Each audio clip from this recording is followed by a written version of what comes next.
માણા મરે ને તો કોડીનો થઈ જાય અને હાથી મરે તો 1.5 લાખનો થઈ જાય, લાખથી 1.5 લાખ કિંમત. ઈ સિંહ વાઘ વરુ દીપડાથી મરતો નથી, નથી ક્યારે શરાબ પીતો, નથી ક્યારે માંસ ભક્ષણ કરતો.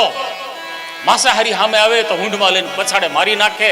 પણ નાનું એવું મચ્છરું જો એના કાનમાં જાય તો દુર્ગુણ જેમ કુટુંબનો વિનાશ કરે, પરિવારનો વિનાશ કરે, એમ નાનું એવું મચ્છરું. એટલે જોજો તમે, હાથી જન્મે માના પેટમાંથી મરે ત્યાં સુધી એના કાન સતત ફરિયાદ કરે, ફરિયાદ કરે, ફરિયાદ કરે, લફ્યા કરે.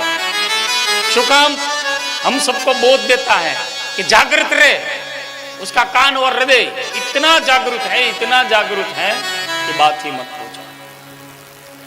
एक हाथी हेलो जाए ने 500 कूतरा भણતા હોય તો એની હામું ન જોવે, એને મરદ કહેવાય.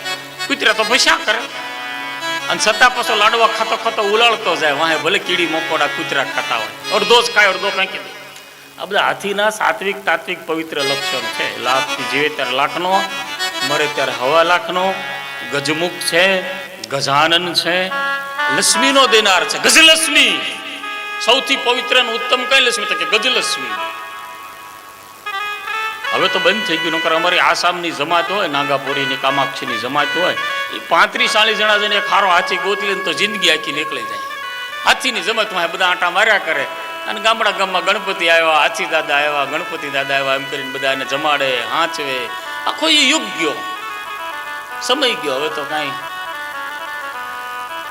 એટલી બધી સંસ્થાઓ નિર્માણ થઈ ગઈ તો બીજાના રોટલા બંધ થાય ને એ જ ધંધો. हाथी हाथी है, गणपति गणपति है, गज गज है. मैं तो इसका सांयोगिक वैज्ञानिक वर्तमान काल से हमारी दृष्टि सामने जो दिखता है उससे लेके पारलौकिक जो है चिंतन बुद्धि, वो गणपति गजानन का स्वरूप बहुत पवित्र है, बहुत पवित्र है. विवेक से सभर है, दिव्यता के सभर है, अध्यात्मता के सभर है. ऐसे गजमुख भगवान गजानन बहुत छोटे पुत्र गणपति भगवान शिव जी के बने हैं. कैसे? तो शिव पुराण में अति संक्षिप्त, दूसरे पुराणों में तो बड़ी बड़ी, गणपति पुराण तो उनका ही स्वयं पुराण है, उसमें क्या बताएं. तो हम सज्जन बने, सन्नारी बने, सत्कर्म करने वाले बने तो गणपति भगवान जरूर कृपा करेंगे.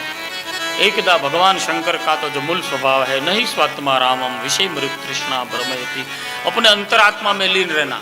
आप भी ये मंत्र बना लेना, अपने आप में लीन रहना तो काम आ जाएगा, मोक्ष के अधिकारी बन जाएंगे.